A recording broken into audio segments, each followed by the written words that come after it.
दहशतगर्दों को किसी सूरत दोबारा फाल नहीं होने दिया जाएगा। Army chief general Asim Munir का कोर कमांडर्स कॉन्फ्रेंस में खिताब।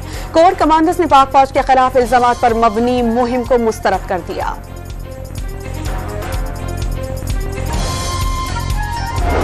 पाकिस्तान ने सऊदी अरब को PIA एयरपोर्ट्स की निजकारी में ज्वाइंट वेंचर की पेशकश। इस्लामाबाद में 2 5 star hotels, Matiari transmission line और फर्स्ट विमेन बैंक की ऑफर।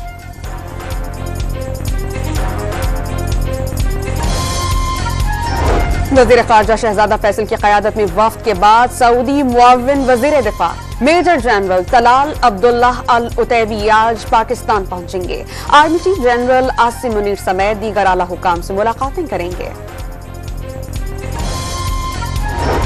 और IMF ने पाकिस्तान में महंगाई और बेरोजगारी में कमी की पेशगोई कर दी। मुआशी शरह नमू 2% रहने की तवक्को। आइंदा माली साल शरह 3.5% रहने की तवक्को जाहिर कर दी। IMF ने वर्ल्ड इकोनॉमिक आउटलुक रिपोर्ट जारी कर दी।